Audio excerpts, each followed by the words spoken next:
ഈശ്വര, മണി 8 കഴിഞ്ഞു. എനിക്കിന്ന് കടുവാസാറിന്റെ എക്സ്ട്രാ ക്ലാസ് ഉള്ളതാ. എന്നാ നീ തയ്യാറായിക്കോ, ഇനിയിപ്പോ അവിയലൂടെ അല്ലേ ഉള്ളൂ. അത് ഞാൻ ഏറ്റു. ഇനി ഏട്ടന്റെ ഡ്രസ് തേക്കണ്ടേ? ഞാൻ കൂടെ സഹായിക്കാം. വെറുതെ ക്ലാസ് മുടക്കണ്ട പെണ്ണെ, കടുവാ സാറാ തല്ലും. ഓ, എന്നെ തല്ലിയൊന്നുമില്ല, ഞാനിപ്പോ സാറിന്റെ പെറ്റാ. അത് കള്ളം. അതേന്നേ, 2 ദിവസത്തിന് മുമ്പ് സാറൊരു ചോദ്യം, ഭാവിയിൽ ആരാകാനാ ആഗ്രഹം?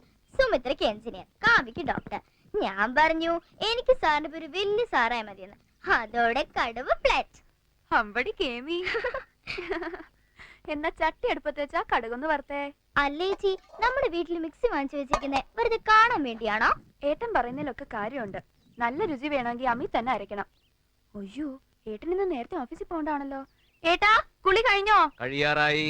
ഒന്ന് വേഗം വന്നേ. അവിയലിന് ഇത്ര അറിഞ്ഞാ മതിയോ നോക്ക്. മതി, ധാരാളം മതി. കാണാതെ എങ്ങനെ മനസ്സിലായി? അമ്മിയുടെ ശബ്ദം കേട്ടാൽ അറിഞ്ഞൂടെ കുട്ടാ. ഓ, കാതുകൊണ്ട് പാകം നിശ്ചയിക്കുന്ന ഒരു പാചക വിദഗ്ധൻ. ഏട്ടൻ റെഡി. കാപ്പി എടുത്തു വെച്ചോ. വേഗം ആവട്ടെ മക്കളെ. എടുത്തു വെച്ചു. ആ, റെഡി റെഡി റെഡി. ഇന്ന് സ്പെഷ്യല് ഏട്ടൻ ഇഷ്ടപ്പെട്ട തക്കാളി കറിയാ. ആഹാ, ഇവളെ തൊടിയിച്ചിട്ടില്ല. എന്റെ സ്വന്തം പാചകവാ. എങ്ങനെയുണ്ടെന്ന് നോക്ക്. അസല് ഗംഭീരം. ഇന്നെങ്കിലും ഏട്ടന്റെ ഒരു നല്ല അഭിപ്രായം പറഞ്ഞല്ലോ. ഉപ്പ് കുറച്ചെങ്കിലും ഇട്ടിരുന്നെങ്കിൽ ഒന്നുകൂടെ നന്നായനെ. തുടങ്ങി കുറ്റം പറിച്ചില്ല. ഇനി എന്തെങ്കിലും മുളക് വിടാൻ മറന്നോ? പക്ഷെ സാരമില്ല, അതിന്റെയൊക്കെ കോട്ടം തീർക്കാൻ വേണ്ടി പുളി കാര്യമായിട്ട് തട്ടിയിട്ടുണ്ടല്ലോ. തനിച്ചുണ്ടാക്കിയപ്പോഴേ ഞാൻ പറഞ്ഞതാ. എത്ര പ്രാവശ്യം ഏട്ടൻ പഠിപ്പിച്ചു തന്നിട്ടുള്ളതാ. 2 പേർക്കും എല്ലാം അറിയാവുന്ന ഭാവം. എന്നെ ഒന്നും ചെയ്യാനും സമ്മതിക്കില്ല. എന്നാ ഒരു ജോലിക്കാരി വെക്കാന്ന് വെച്ചാലോ? അതും വേണ്ട. ഓ, പിണങ്ങിയോ? മക്കളെ, പെൺകുട്ടികളായ നന്നായിട്ട് പാചകം അറിഞ്ഞിരിക്കണം. അന്യരുടെ വീട്ടിൽ ചെന്ന് കയറേണ്ടതല്ലേ.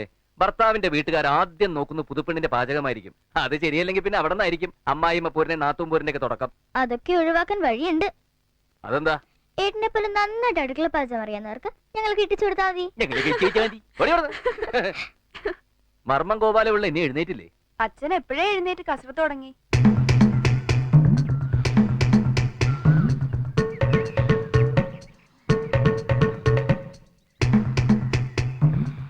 ഇങ്ങനെ 101 പ്രാവശ്യം അമരുകയും നിവരുകയും ചെയ്ത ജാനുവിന് നല്ല ബലം കിട്ടും. കസർത്തെടുക്കാൻ നമ്മളും ബലമെല്ലാം ജാനുവിനും. ഏതാ ശനി ജാനു?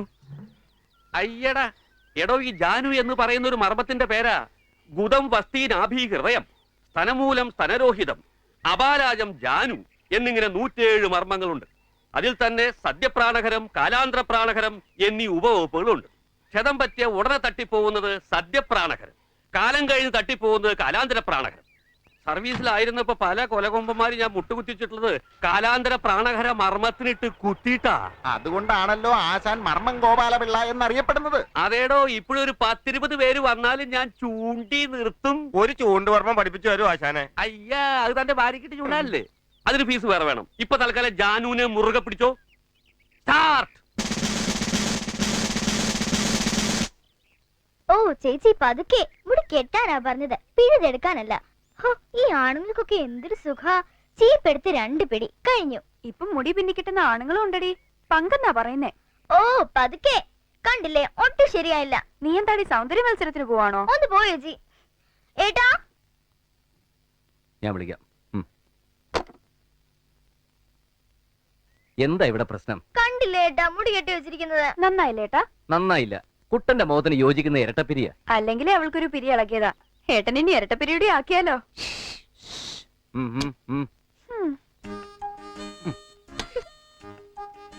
ഇതിപ്പോ സ്കൂളിലൊരു ഫാഷൻ ആയിരിക്കാം. കൂട്ടുകാരികളിലൊക്കെ ഞാൻ പറഞ്ഞു ഏട്ടനെ എന്റെ മുടി കിട്ടുന്നതെന്ന്. അപ്പൊ അവർക്കൊക്കെ അത്ഭുതം, ആണുങ്ങൾ ഇങ്ങനെ മുടി കിട്ടുമെന്ന്. അസൂയ. അയ്യോ, സുഖിപ്പിക്കല്ലേ കുട്ടാ. ഒരുപാട് പൊന്തിച്ചാലേ ഏട്ടന്റെ തല ടെറസിൽ മുട്ടും. ഞാൻ കാര്യമായിട്ടാ പറഞ്ഞത്. ഏട്ടൻ അറിയില്ലേടി നിന്നെ. എന്തായാലും എന്റെ ഈ കേശാലങ്കാര പണിയൊക്കെ കുറച്ചു ദിവസം കൂടി മതിയല്ലോ. അത് കഴിഞ്ഞാലോ? ഏട്ടത്തി വരാൻ പോവല്ലേ. പിന്നെ കണ്ണെഴുത്ത്, പൊട്ടുതൊടിയില്, മുടികെട്ട്, തേന്നോട്ടം ഒക്കെ ഏട്ടത്തി നോക്കിക്കോളും. കണ്ടറിയാം. വലിയ പോലീസ് ഓഫീസറുടെ മോളാ. നല്ല പത്രാസുകാരിയായിരിക്കും. അങ്ങനെ പത്രാസ് കണ്ട് മയങ്ങുന്നവനൊന്നും അല്ല ഏട്ടനെന്ന് എന്റെ കുട്ടന്മാർക്ക് അറിയില്ലേ. പാവമാ. അതുകൊണ്ടല്ലേ ഏട്ടൻ സമ്മതിച്ചത്. അഥവാ അല്പം കുഴപ്പമുണ്ടെങ്കിലും ഞങ്ങൾ അത് ശരിയാക്കി എടുത്തോളാം. എന്ന് വെച്ച് നാത്തും പോരൊന്നും അല്ല കേട്ടോ. അയ്യാ, സമയായി. ചെല്ല് ചെല്ല്. അയ്യോ,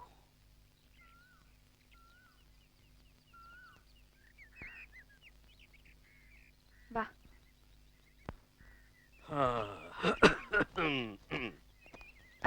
കാപ്പി എടുത്ത് വെച്ചിട്ടുണ്ട്, കഴിക്കണം. പിന്നെ നല്ല വിശപ്പുണ്ട്. കാണുമല്ലോ, നാട്ടുകാരെയൊക്കെ മർമ്മം പഠിപ്പിക്കുന്നതല്ലേ. ആ പിന്നെ ഉച്ചയ്ക്ക് രസായനം കഴിച്ച് ഫിറ്റായി ഉണ്ടാതെ കിടന്നേക്കരുതേ.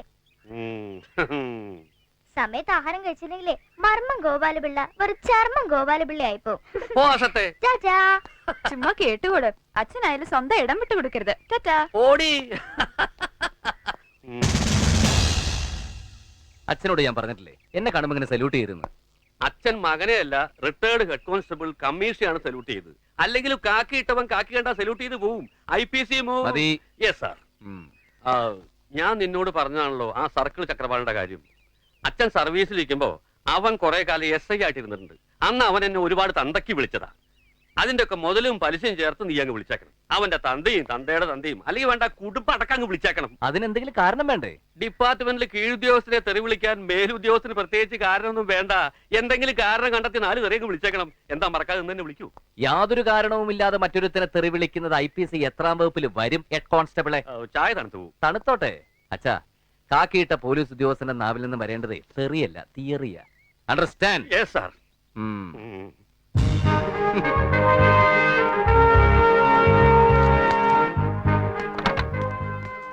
സൽപ്പേര് വന്നില്ലടോ? സൽപ്പേരിയേട്ടൻ തയ്യാറായിക്കൊണ്ടിരിക്കുക. അയാൾ എന്നും ലേറ്റ് ആണല്ലോ. ഒരു ഭാര്യയും 2 കുട്ടികളും ഉള്ള എനിക്ക് സമയത്ത് ഇറങ്ങാൻ പറ്റണില്ല. അപ്പോ 2 ഭാര്യ 7 മക്കളും ഉള്ള സൽപ്പേരിയേട്ടന്റെ കാര്യം. അച്ഛാ. ആ പടയിറങ്ങി കഴിഞ്ഞു. ഒന്ന് നിന്നേ, ബട്ടൺസ് ഇട്ടോട്ടെ.